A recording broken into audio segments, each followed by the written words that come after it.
Picture a stage. The house is quiet. It's a Tuesday evening. You're standing in the kitchen wiping down the counters. The television is murmuring softly in the other room.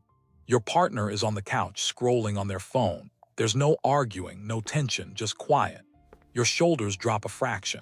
You feel a strange, hollow lightness in your chest, but underneath it, a tiny, unnamed pressure. A sense that the air is just a little too still. You tell yourself the relationship has finally turned a corner. The storm has passed. I think, actually, I could be wrong about this, but what I keep seeing is that this sudden peace is rarely a sign of healing. It is the sound of a stage crew in the shadows, silently unbolting the walls, packing away the props, and cutting the power lines. The play hasn't been perfected. It's been canceled, and they are just waiting for the curtain to drop. For years, the script of your marriage was loud. There were arguments about time and attention. Society tends to label that constant friction as nagging or simply a failing dynamic. But if we look closer, constant complaining wasn't an attack. It was active directing. It was a desperate, exhausting attempt to keep the production alive. When a partner is fighting with you, they are deeply invested in the scene. They want the show to go on.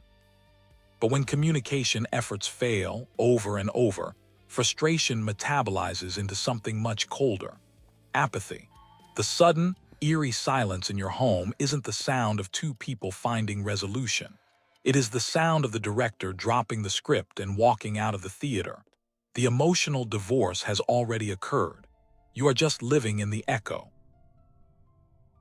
When emotional withdrawal fully sets in, the external behaviors almost always mimic contentment. Your partner smiles politely at dinner. They fold the laundry and place it at the foot of the bed. But where does all the psychological energy that used to go into fighting actually go? There's something I came across in behavioral psychology regarding relationship dissolution that shifted how I view this silent phase.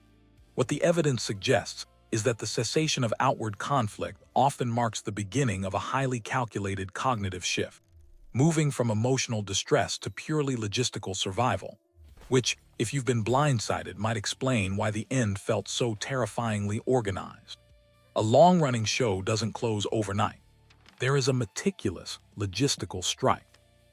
Because legal divorce is prohibitively expensive, the walkaway partner uses the illusion of the ongoing play to secretly pack up the infrastructure. They are quietly opening solo credit cards. They are consulting attorneys on their lunch breaks.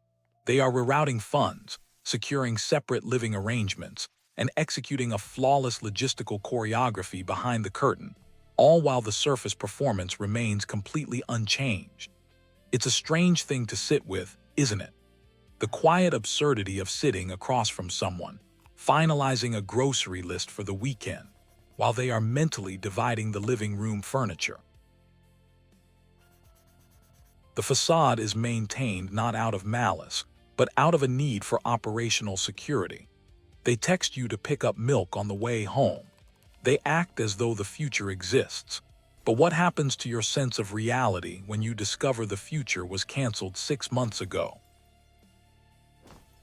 This brings us to the part I keep returning to. The deepest trauma of a sudden exit isn't just the leaving itself. It's the profound cognitive dissonance of the timeline. We assume a breakup happens to both people on the same day. But the reality of a walkaway dynamic is a brutal, asymmetrical grief timeline. There is a 1 to 3 year cognitive gap between the two partners. The departing partner is the playwright who wrote the tragic ending years ago. They have already processed all the stages of grief, the anger, the bargaining, the depression during the marriage. By the time they pack their bags, they have reached total, unshakable acceptance. You, on the other hand, are experiencing the tragedy live on opening night.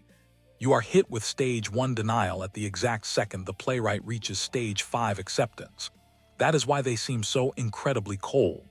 You are looking at someone who finished mourning the death of your life together 2 years ago. The behavior isn't sudden cruelty. It has become a finished mourning process. And what this reveals about the story you tell yourself is shattering. You weren't living in a shared partnership. You were an unwitting extra in a play that had already wrapped production. It's a Saturday morning. You walk into the bedroom. There's a suitcase on the bed, half-zipped. The lighting in the room feels suddenly harsh. Your stomach drops, a cold rush of adrenaline flooding your limbs. You notice a stray sock on the floor, perfectly still. You ask what's happening, and the voice that answers you is entirely flat, businesslike, unrecognizable. And then, bizarrely, the neighbor's dog barks outside. The mail carrier drops letters in the box on the porch. The world just keeps happening, completely indifferent to the fact that your reality just shattered. If you are standing in the wreckage of this, reeling from the shock, there is a narrative you are probably playing. You are telling yourself that you were a fool, that you should have seen the signs. But I don't think you were blind. The system of legal and financial separation almost demands this kind of covert operation. The environment forces a person to secure their survival in secret before pulling the pin. But at the same time, the pattern was maintained by a mutual agreement to look away. You accepted the quiet because the quiet was comfortable. The departing partner deliberately maintained their character, making dinners, smiling at family events, specifically to prevent you from panicking and disrupting their logistical strike. The peace you felt wasn't genuine connection. It was a highly disciplined, covert performance of detachment. I wonder sometimes if the person leaving even fully realizes the cruelty of that performance. Maybe they think they're being kind by not rocking the boat. Or maybe I'm giving too much credit and it's just pure self-preservation. Either way, when the door clicks shut, it is just Tuesday. You are left standing in the hallway and you still have to figure out what to make for dinner. The intent behind their silence doesn't change your reality. The illusion was flawless, and it worked exactly as it was designed to. So where does that leave you?